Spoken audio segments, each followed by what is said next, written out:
I think it's a very American phenomenon that we're kind of told to address systemic problems through our individual consumer behaviors. Sometimes that can be empowering because it can let you feel like you can do something about a really big problem. And those little personal steps that we have access to can be meaningful in aggregate, but I don't think they're a good replacement for demanding meaningful systemic change. I'm Dr. Tina Kaiser, And I'm Dr. Leah Sherman. and we're two naturopathic doctors who practice integrative cancer care. But we're not your doctors. This is for education, entertainment, and informational purposes only. Do not apply any of this information without first speaking to your doctor. The views and opinions expressed on this podcast by the hosts and their guests are solely their own. Welcome to the Cancer Pod. If you're watching this on YouTube, you might notice our backgrounds are different. And that's because after we finished recording this interview, my computer pretty much it didn't die. It just proved itself to be obsolete. Right? It proved what we suspected.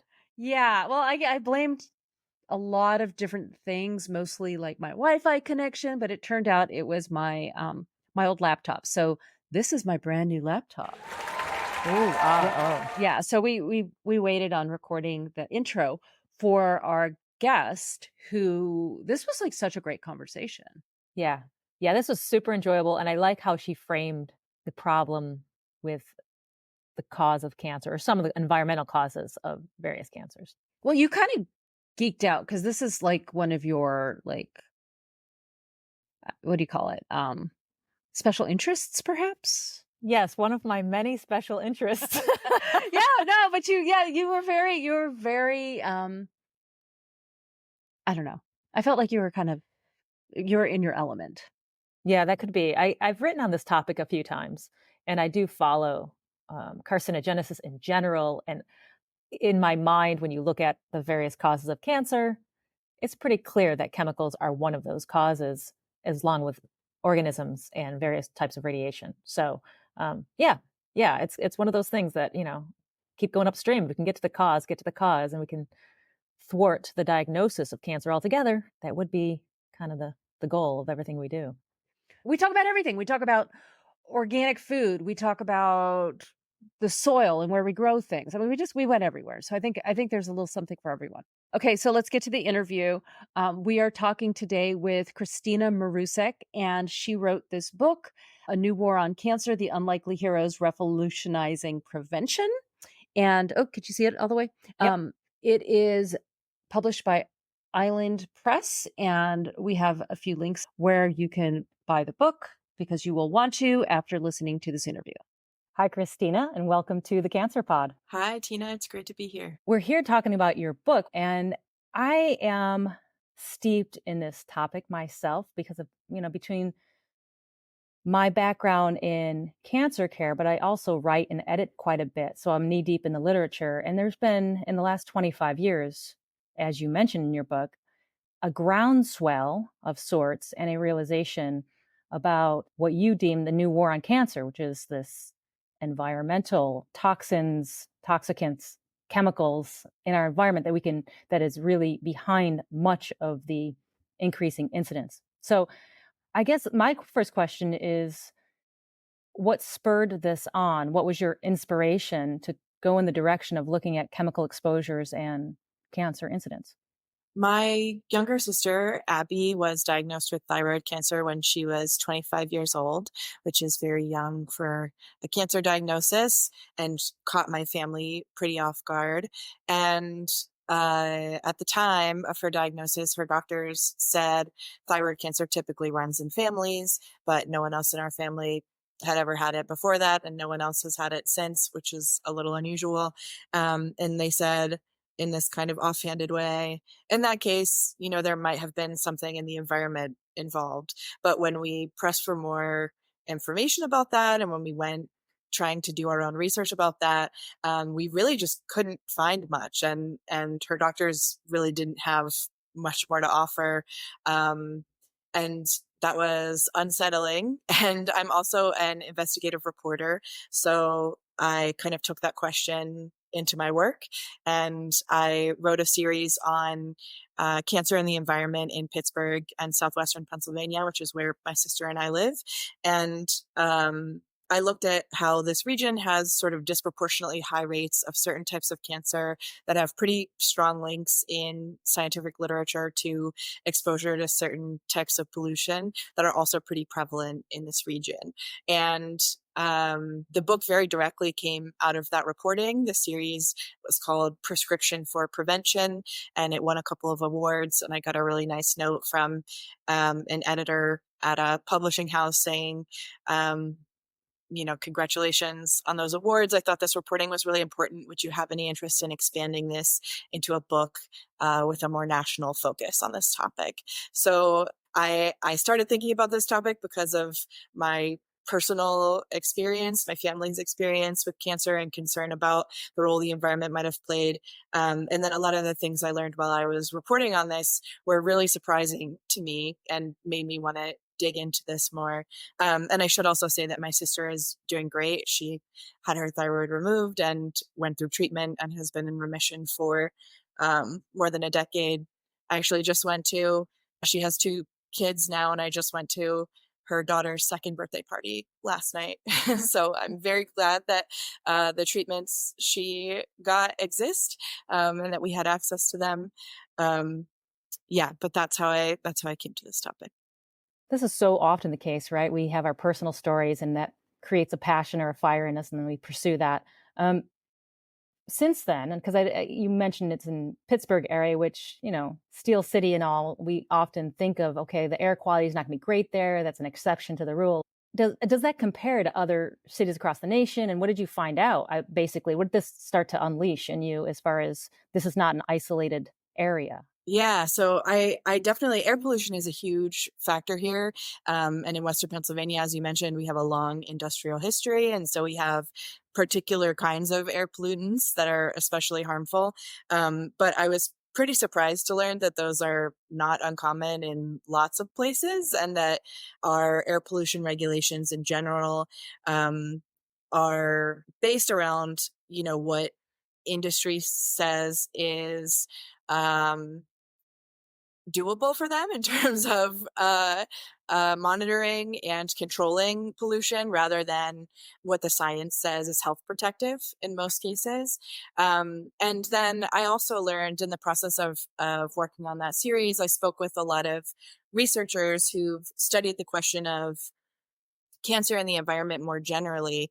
And I was really shocked to learn, as I think a lot of people are, that there are chemicals that raise our cancer risk in so many of the consumer goods that we use on a daily basis, that we encounter them, in our homes and in our schools and in our workplaces. I think for most people, we kind of assume that there's this basic level of protection and regulation. And certainly I was in that boat too. And then it's really shocking and alarming to learn that maybe there's not. Maybe we've all been kind of exposed to chemicals that aren't so safe for us throughout our lives without our consent or knowledge. And so I think as I started learning that, looking at what was happening locally, it also made me realize that this was happening on a much broader scale as well. Mm-hmm. What I find really interesting is that the regulations in the US, we're this great developed nation.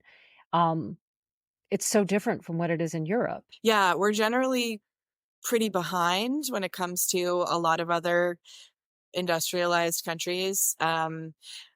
Or maybe behind is the wrong phrase. In the United States, we tend to prioritize making it easy for industries and businesses to function, and we prioritize that above kind of consumer health and protection, whereas Europe and Japan and Canada and a handful of other industrialized nations put much more of a priority and focus on protecting the health of consumers and citizens, which I think is also pretty upsetting to learn. I think we we should be able to have a kind of default assumption that if we can buy a cleaning product or makeup or baby shampoo, that it's safe for us, and that, the products we have access to should be safe for our health and for our family's health. Oh, absolutely. Yeah, I think that's surprising when people learn about how little chemicals are regulated. And I wrote on this topic, gosh, it's almost 10 years ago now. A consortium of scientists got together and talked about chemical exposures at levels that are in our environment, so everyday exposures, and how the combinations affect the carcinogenic process. And they used it in the hallmarks of cancer. They kind of went down the list and they said, yeah, each chemical by itself isn't it being put on our skin or taken in our mouths at levels that are considered toxic, because toxicology is based on dose. But when you put 100 or 500 of them together, which we do get exposed to on a day-to-day basis, then you start to have these ramifications. But again, that was about 10 years ago that I wrote that up. And it was just the kind of the era that you were talking about, the early 2008 and 2010, started to get some traction in the government to look at this stuff. But at that time, I remember there was a lot of doublespeak in the documents, right? This is a problem, but don't worry about it. Yeah. So since then, there's been some follow up on that research, and they've found that in addition to that kind of like additive effect that we would expect to see from, we're getting these small doses, but we're getting them from here and here and here and here, they can also be multipliers. So based on the way that different chemical exposures interact in our bodies and with our cells and with each other, it might be, instead of like one exposure plus one exposure equals a 2 on the exposure scale, sometimes it's more like 1 + 1 = 7 on the exposure scale, because of how those substances are interacting in our bodies and with our cells. And so, as the science has progressed, I think the picture has become even more unsettling, and prompted, I'm seeing a little less of that double speak you reference. I know exactly what you're talking about. And I think scientists who look at these questions now are being a lot more kind of assertive about the fact that this is a problem and the regulatory landscape is not keeping up with it in the way that it needs to. Hmm. Yeah, I think there's still, what is it now? How many chemicals per year are approved for use? New chemicals that they are used in our products. It used to be 1,000 per year. I don't know if it's still that high, but they weren't checked for safety or health. Yeah, I do know. I don't know how many per year. Let's see. But I do have a stat somewhere about like how many have ever been tested for safety. I mean, it's a very small percentage. Yeah. So in the last 100 years, more than 300,000 new manufactured chemicals have been invented. So they're, brand new materials that didn't exist on the planet before this. And most of them have never been tested for safety. So we just don't have safety data on most of those. Even the chemicals that have been tested and have been found to be harmful tend to stay on the market. And as an example of this, in the last 50 years, the United States has removed just 5 chemicals from US markets of those 300,000 new chemicals we've seen in the last 100 years. Okay, so DDT is one of those, right? Is that one of the 5? Yes, right. They're the big ones that we're all familiar with. People, actually, I was shocked to learn in the process of writing the book that asbestos isn't even banned. People tend to think of asbestos as being very regulated, but the EPA, when the EPA originally tried to actually ban asbestos, industries that produce and sell asbestos took them to court, and the court system in the United States found that the EPA had overstepped its authority and didn't actually have the ability to ban a substance such as asbestos. So there are regulations about things like construction, and there are a lot of like OSHA worker protections related to asbestos, but most of the don't use asbestos when you build buildings that happens is voluntary based on a polite request from the EPA, which feels really emblematic to me of the kind of like regulatory problems we have in the United States. Yeah. I know with asbestos, just because we're going to I live in a 1950s house and we're going to have the windows replaced. And so there are in Oregon, or at least in Portland area, there's very specific guidelines in order how to dispose of it. Right. So there, right. So there are, and there may be state level regulations too related to asbestos. And there are a lot of, like I said, guidelines and rules that are meant to protect like construction workers and contractors and people who are doing that kind of work. Right. So we've kind of found other ways to like fill in for an outright ban. But I just thought it was shocking to learn that we all know how bad asbestos is and that it's directly linked to cancer. And Right. yeah, it's so surprising to learn that we failed to ban something that's so straightforward, whereas the science on so many other chemicals of concern is less clear. So it seems like, what hope do we have of kind of regulating chemicals of concern before they've caused a lot of harm, if we've had such a hard time even banning something as straightforward as asbestos? Yeah, when I was reading your book and there's a section that talks about the PVCs, and I was like, wait a minute, PVC, like there used to be clothing made of PVCs. Like that was a real big like punk rock kind of goth thing, right? You wear your PVC clothing. I mean, I'm sure people still wear them. But I was like, and then I Googled it. I'm like, is this the same PVC? Yes, it is. Yeah, it's the same PVC. Like when you buy PVC piping from the hardware store that's used in all of our houses, that is like standard to use for water pipes. Polyvinyl chloride, PVC is short for polyvinyl chloride.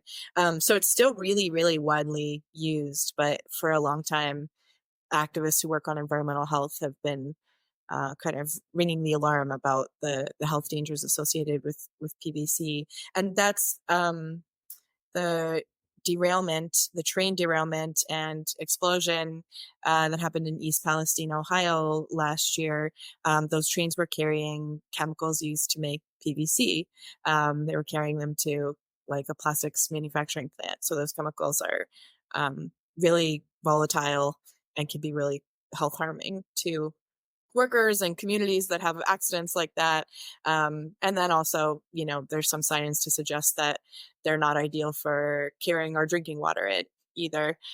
So now there's a suggestion to switch back to like copper pipes for water pipes as opposed to PVC, which has kind of become the standard. Interesting. Oh, well, that's yeah, I didn't know about that. It's interesting because I think of that train derailment that you're talking about and those chemical spillage, and of course there's the smoke and the fire and all that air pollution at the same time, and the persistence. I think the other thing that is shocking is how persistent the chemical compounds can be and how they leach into our waterways and our food sources. And I think that's kind of it's one of those things that I think people find surprising when they learn about it. Yeah, So, absolutely. There and the community there in East Palestine, Ohio, I'm only about an hour away from there here in Pittsburgh. So I've visited there a few times and I've reported on that incident. And people who live there are still experiencing health effects. They're still asking for testing. You mentioned, the persistence, and I visited one woman there who previously had a lot of fruit trees and a big vegetable garden, and now is afraid to grow anything in her soil. She's been trying to get soil testing to see if her soil is contaminated, but doesn't feel comfortable eating food grown in her yard. She was like within yards of where the mm, accident and the burn off took place. So yeah, I think so too. I think it's yeah, I think we've kind of like accepted this notion. I think we're used to thinking of nature as so big that if we release pollutants into it, they'll just kind of filter away and get diluted. And certainly that happens to some extent, but we're coming up against the limits of how much we can do that pretty quickly here. In a way, we're seeing that with plastics too, Yeah. and the plastic pollution crisis.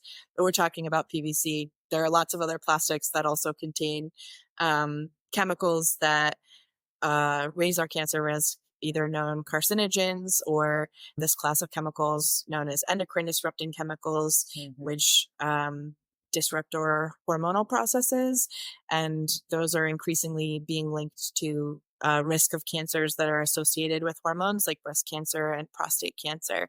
And we're all kind of aware, I think, of that idea that we're all eating a credit card's worth of microplastics a week, which is like unsettling on its face, but we're also, the science is kind of evolving to say, it turns out that our exposure to plastic is also, likely to be a significant root of our kind of elevated overall cancer risk right now too.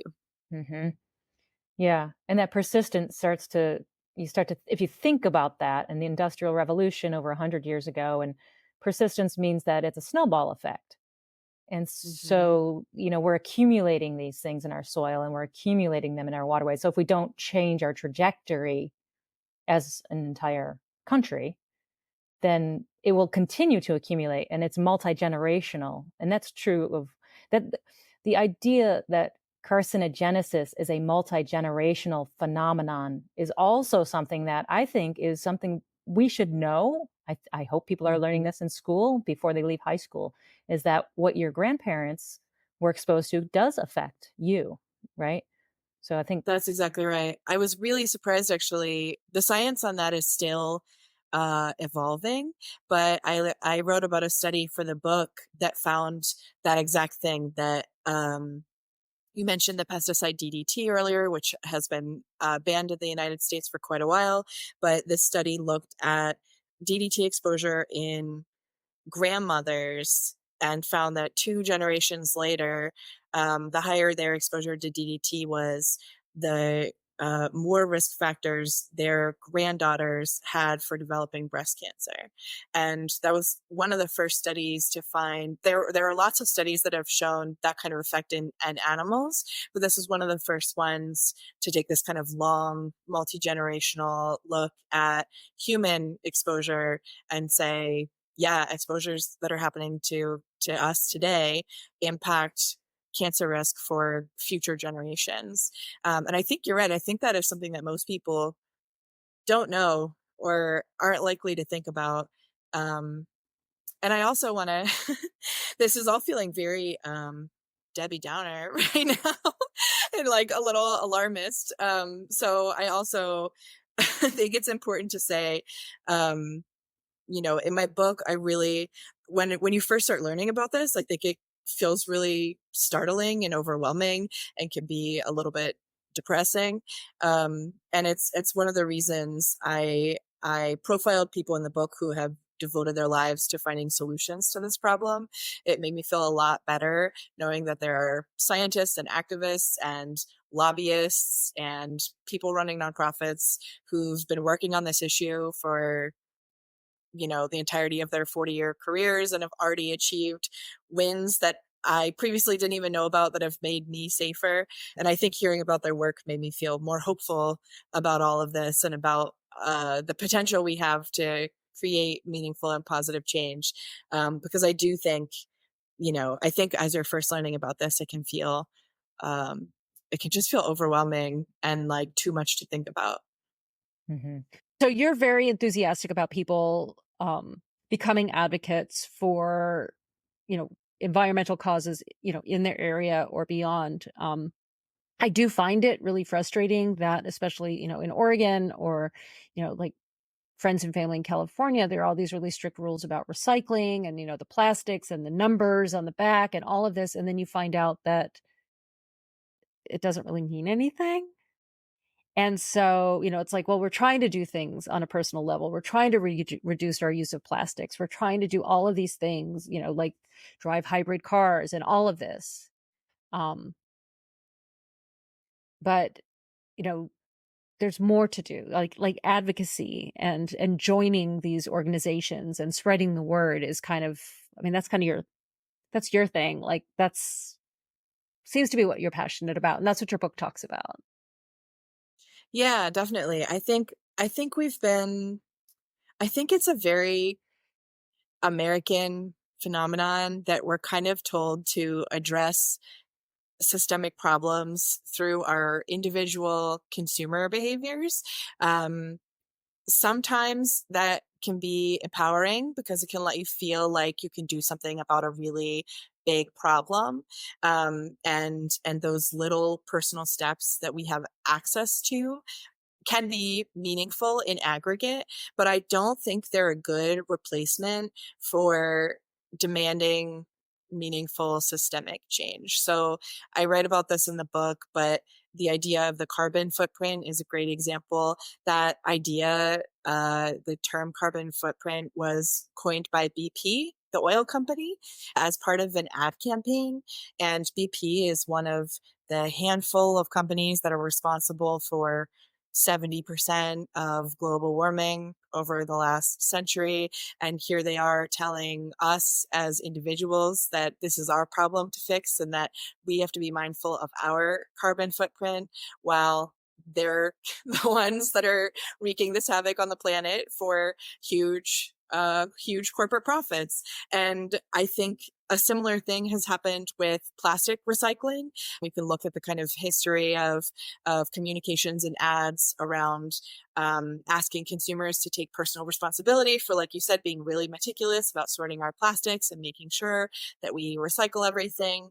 But the groups that were putting out those ads were also at the same time lobbying behind the scenes against proposed legislation back in, I want to say, the late 70s, early 80s, that would have made the producers of single-use plastic more responsible for its disposal and would have required them to cover the cost of disposing of this material that we all know is really difficult to dispose of.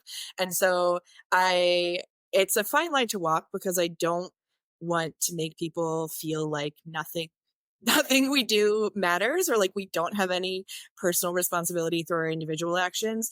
But knowing this, what I've tried to do in my own life is to take a good chunk of the energy that I maybe previously would have spent on being a super meticulous recycler and trying to lower my carbon footprint, and direct that energy toward, asking lawmakers to do better, demanding that corporations do better, taking action, taking that energy and pivoting some of it toward trying to push for systemic change. And I think the other nice thing about that is that requires collective action, right? That we're kind of alienated and isolated when we're all in our little bubble alone sorting our recycling for the bin. And what's actually required to create meaningful change is working together and organizing and talking to each other and figuring out how we can hold the powers that be more accountable.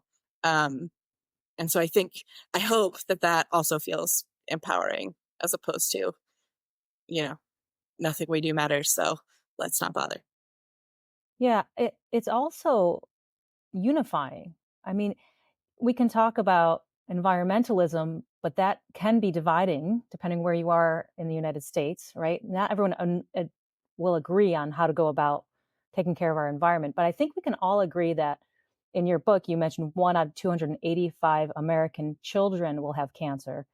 And if upwards of 2/3 of cancers are due to chemicals and multi-generational, given, I think we can all agree that chemicals that cause cancer, regardless of anyone's stance, and certainly if childhood cancers are on the rise since for the last many decades, I don't know, 4 or 5 decades, I don't think anyone's going to argue that point. I think everyone's going to be like, what do you mean? Well, we have to go after the producer of those chemicals. We have to pull them out of the environment, right? I think that the messaging is off. In other words, we should stick with Yeah. the common ground and go for it. And I think you've done that in the book. Yeah. I think that I like the way you basically pin down some stats and say, this is a real problem. And it's not about anything philosophical, or it's about our kids and ourselves and our families. Like, chemicals cause cancer and they're growing in our environment. I agree. I think, it seems pretty plain that this should be a nonpartisan issue, and that everyone should be in favor of reducing cancer rates in kids. And, we're also noticing that people are getting cancer at younger and younger ages. Like my sister did, we're seeing breast cancer in younger and younger women. We're seeing a lot more, an influx of young adults, people in their 20s, getting diagnosed with cancer, in addition to steadily escalating childhood cancer rates. And I think, I also talk in the book about how much of our cancer, how the proportion of our cancer resources that is dedicated to treatments and looking for a cure compared to what we spend on prevention. And I think that's kind of a key part of the problem. But I think anyone looking at this should say, yes, we need to do more to prevent cancer. And there's a lot that we haven't tried when it comes to cancer prevention, and a lot of resources that we have not allocated to cancer prevention. So currently, only around 7 to 9% of global cancer funds go toward prevention, and all the rest go toward treatments. And I would never say that we should do less when it comes to treatments. I mentioned that those treatments saved my sister's life. I'm so glad that they exist. I'm glad that that science is ever evolving. But surviving cancer, as you know, Leah, is not pleasant. It's not fun. It should not be our highest aspiration to have people survive cancer. Anyone who's had cancer will tell you they would have rather had prevention than a cure if that was available to them.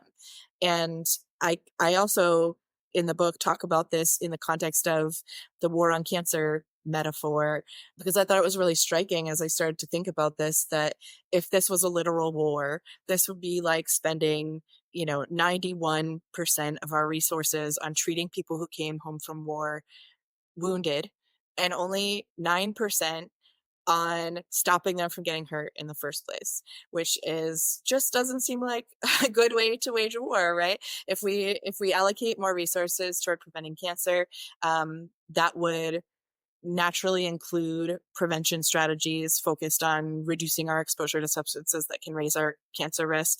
And so one of the kind of concrete things I've been advocating for, both in the book and since the book was published, is to see the federal cancer moonshot plan have a greater focus on prevention and a specific focus on environmental toxics and their contribution to the cancer burden in a way that would provide funding mechanisms for cancer prevention.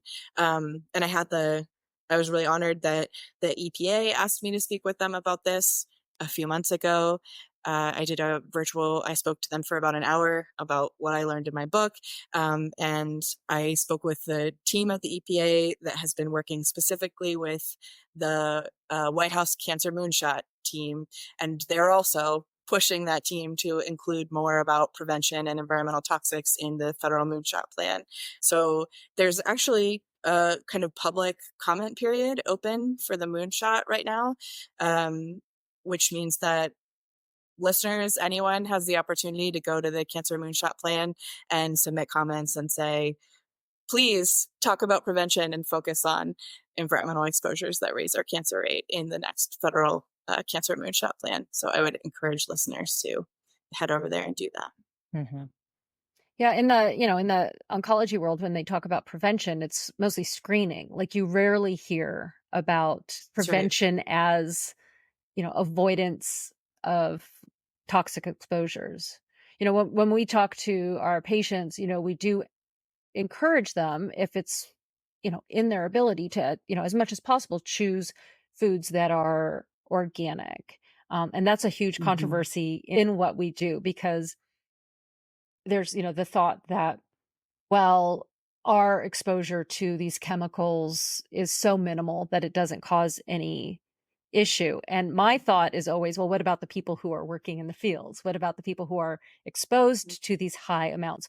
What's being left in the soil for future generations? It's kind of like seeing that bigger picture.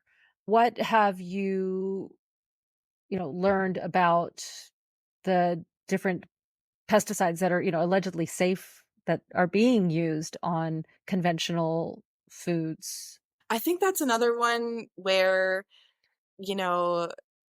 traditional toxicity studies are looking at our exposures in kind of isolation as opposed to the aggregate of the exposures we're also getting through our personal care products and from air pollution and in our drinking water. And so I know that's always a tough one, because it's so important in general to eat fruits and vegetables. And if you only have access to conventional fruits and vegetables, then we don't want to discourage people from eating them by making people afraid of pesticides. And I think, I did look at a few studies, either in the book or in my reporting or both. I start to lose track sometimes, but I looked at a specific study that measured the amount of pesticides in people's bodies who ate a conventional diet and had them switch to an organic diet and retested them at various intervals afterwards. And they found that the number of pesticides in people's bodies after just a week of an organic diet were substantially lower. And many of the pesticides that are used in the United States are already banned in much of the rest of the world. We use huge amounts of pesticides that are entirely banned in Europe, many that are banned in Japan and Brazil, and and many that are restricted in other places are liberally and freely used in the United States. So my suggestion is usually about with all of this, I think because these chemicals are so ubiquitous and the problem is so big and it's so important that we push for systemic change, is to say, when safer options are available and feel accessible and feel easy and feel empowering for you and your family, go ahead and buy the organic produce. And if they're not, don't make yourself crazy over it. And that's kind of what I heard from the experts I interviewed in my book too. I heard over and over again, this is not a problem we can shop our way out of. It's just too big. We need to do we need these kind of big systemic changes that would make us all safer. And that's kind of what they said. I picked a couple things that I know a lot about and it feel doable for me. If my kids eat a lot of a certain something and there's an organic version available, then I'll get it. And if the organic blueberries are triple the cost of the conventional, then maybe that week we're getting the conventional blueberries. Like, it's not useful to try and to become obsessive about this, right? It's much more useful to take like a kind of harm reduction approach and do what you can where you can. But then again, take some of that energy toward pushing for these bigger changes. Yeah, once upon a time, I had a patient who was a businesswoman. She actually moved to the town where I was, and she had just bought a business that she was redoing. And she said, you vote with your dollars. And ever since then, I always thought, well, there's many reasons I buy organic, but one of the reasons I buy organic is because I can. And I feel like I'm voting with my dollars. I'm at least pushing the agenda a little towards clean foods. And now what's happened in the last 25 years, I'll tell you, is the term organic has been diluted because once there was billions, tens of billions of dollars to be made, of course, large corporations changed definitions and got more chemicals added. Natural, I mean, they may be organic, but they're still chemical compounds. So it's changed over time. And so maybe local growers, markets, and, farmers markets, and even growing your own produce, maybe when and if you can do that, even better. Certainly more Yeah, economical. absolutely.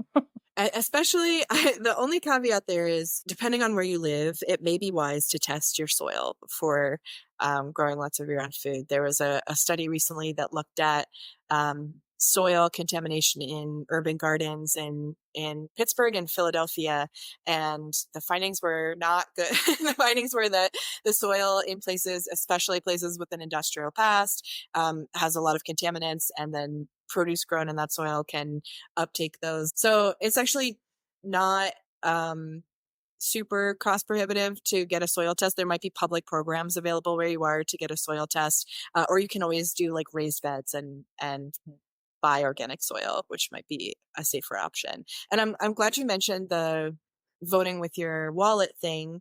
That's something that I talk about in the book too, in the context of personal care products and switching from personal care products that contain chemicals of concern to kind of healthier versions. There are a couple of good apps and databases that people can use to. I always recommend when I started learning about this, it felt really overwhelming to think about like throwing everything I had away and starting over. So I would just like wait until I was about to run out of something and then use that as an opportunity to do like a little non-toxic treat yourself upgrade. And I'd go to one of the databases or the apps. I can recommend some if that's of interest. But I always encourage people that if you're making a switch, if there's like a hand cream that you've been using for your entire life because your mom used it too and it's your favorite hand cream, and then you realize that it has a bunch of chemicals of concern and you decide to switch to a new brand, that company isn't going to notice that one person who was a lifelong customer has stopped buying their product unless you let them know. And you can really amplify the impact of those choices. This is slightly less true for non-organic foods, I think, but when it comes to personal care products and cleaning products specifically, those companies pretty rarely hear from customers anymore these days. And they tend to take note when they do, especially if that happens in a public forum. If you were to feel comfortable doing it on social media, or even just in a private email saying, hey, I used this product all my life. My mom loved it. I'm switching to a different product because there are chemicals of concern. I hope you'll consider updating your formula. And then also, I like to let the new company know, hey, I switched to your product because it's free of these chemicals. Thank you so much. And that can really kind of amplify the impact of voting with your dollar. It only takes a couple extra minutes, and it has the potential to, if a company gets one or two of those notes, they tend to assume there's a lot more people who also feel that way. In the same way, lawmakers often say that. State lawmakers will say they rarely hear from constituents. So if they hear from 3 people on the same issue, they assume they're representing a much bigger portion of their constituents who can't be bothered to reach out. And so I think, taking a few extra minutes to make your voice heard on these things is important. Especially because people are on social media. I mean, and, I know people who have gone on the formerly known as Twitter and complained about a bad flight. And then immediately somebody reaches out from that airline, it just, they are responsive. They don't want bad news going viral, and they know how easily that can happen. So that's actually that's a great use of social media. Yeah. Social media for good. Yes. Well, it's along the lines of, I understand what you're saying. One of the things you mentioned in the book is the burden of putting that prevention, whether it's for the individual, for their own cancer in their life, or just in general, like putting the burden on the consumer or the person instead of the system, instead of the larger entity and the permissiveness of the exposures that we have to various chemical compounds. And carcinogens, chemical compounds that cause cancer, are carcinogens by definition. And there's only, like in the laboratory, when we want to make cancer in an animal, we have a few ways of doing it. And chemicals are one of them. I mean, it's pretty cut and dry. And we do track, we being the populace at large, not me personally. The World Health Organization does track, through a subset organization, the carcinogenic potential of a lot of things that we're exposed to, but nowhere near the 300,000 plus chemicals you mentioned. Just the bad dogs, the big players, the arsenic and the toluene and the benzene and, the big stuff. But we still are exposed to them. I walk into Home Depot and the waft from the pesticides is pretty strong. I mean, it's so pervasive. It's so pervasive. Yeah. And I agree. I think it's helpful. This is another fine line to walk. When people start learning about this, obviously we all want to know, so what can I do to be safer and keep my family safer? And I think it's really important to give people some tools they can use in the meantime while we push for these bigger changes, because we all know that those kinds of changes are slow and they take time, and we don't want to leave people without resources in the meantime. So there's some really great programs, and you all have such great content related to this. There's a program called the Anti-Cancer Lifestyle Program that's kind of entirely focused on, they have a bunch of free online resources on how to swap out your cleaning supplies, how to swap out your personal care products, things you can do related to your diet, all kind of like those individual choices. And I think, again, there's nothing wrong with wanting to do those things and doing those things. But I think you're right that it's also not fair, right? It's not fair that, especially for parents are so busy and have so much on their plates and are so overwhelmed. And then to just add, oh, and you're totally responsible for protecting your kids from this constant barrage of chemicals that are raising their cancer risk is, it's just too much. And so I think, like I said, I think it's good to like go ahead and do the things that feel accessible and that make you feel a little safer and that make you feel empowered, but not get too kind of obsessive on the personal responsibility side. And then I spoke with an oncologist writing the book, Dr. Margaret Kripke, who told me a story about meeting a young man at a conference who had just recently received a cancer diagnosis, and he was like a long distance runner, and he ate super clean and healthy and organic.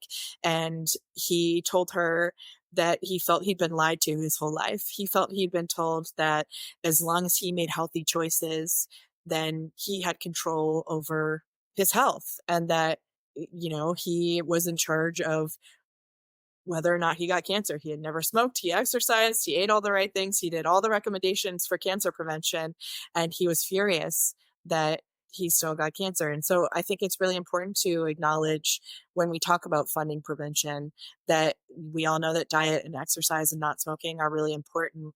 And it's time that we address some of the additional risk factors that are outside of our ability to control as individuals.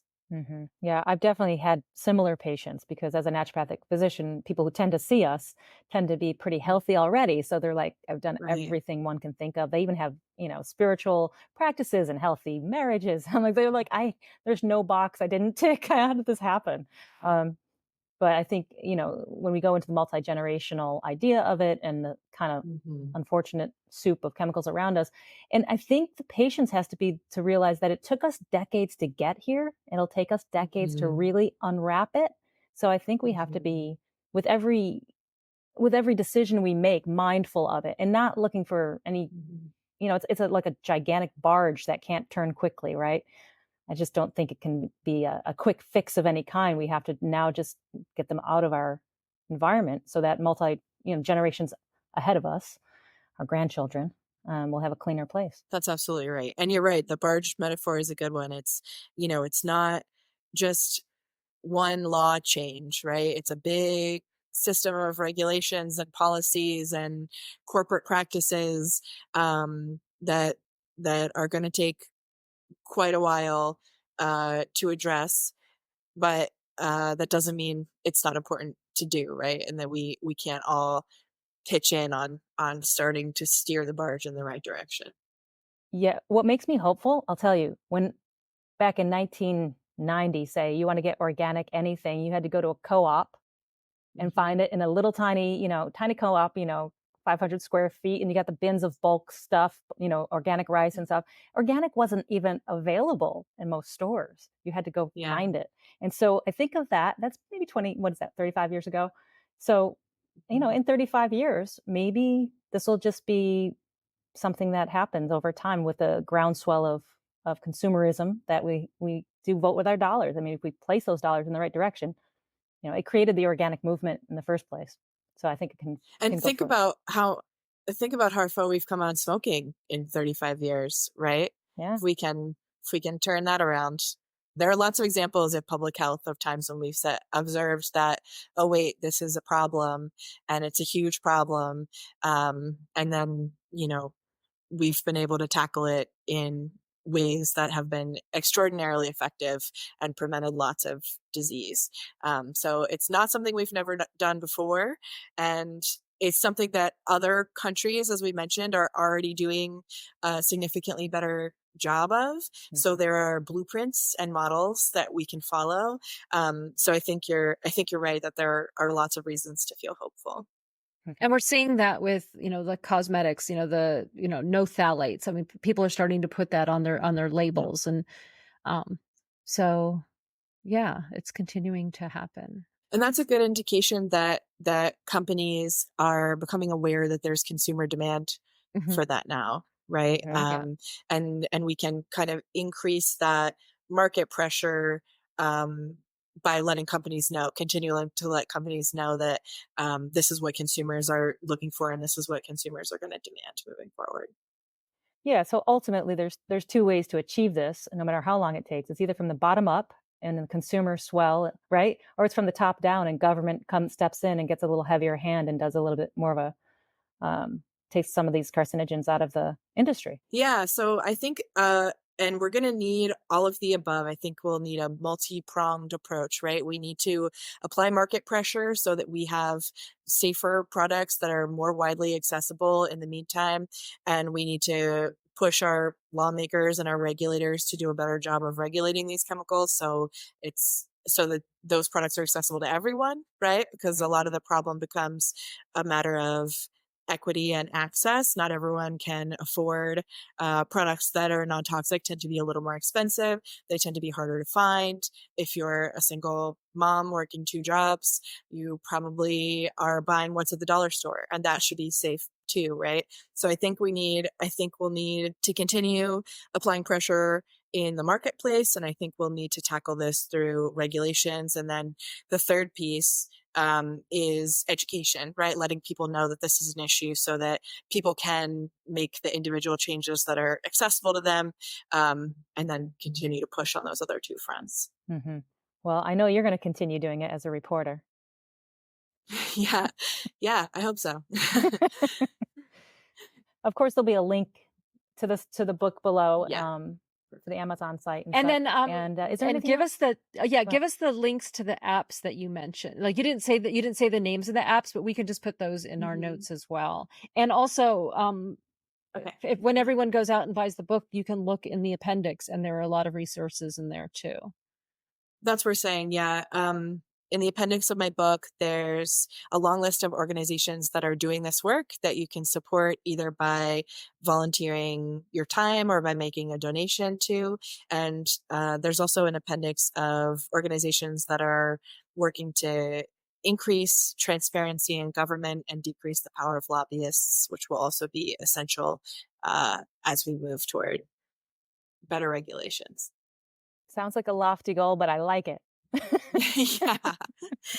And then I was going to mention that we can do a discount if that's helpful. So if you buy the book directly, I can send you this too if it's helpful, but if you buy the book directly from the publisher, Island Press, you can use a discount code WAR, WAR, for 20% off. And we can share that with your listeners. Great. Okay. And then it's fine to link to Amazon it's also on Barnes & Noble and on Bookshop. All right. Is there anything we didn't cover? Any parting words or messages that you want to make sure that you have our listeners hear? You can also help push for change by buying my book and reading my book and sharing my book. You could send it to your local and state and federal lawmakers to let them know that this issue is important to you. Thanks for listening to the Cancer Pod. Remember to subscribe, review, and rate us wherever you get your podcasts. Follow us on social media for updates. And as always, this is not medical advice. These are our opinions. Talk to your doctor before changing anything related to your treatment plan. The Cancer Pod is hosted by me, Dr. Leah Sherman, and by Dr. Tina Kaiser. Music is by Kevin MacLeod. See you next time.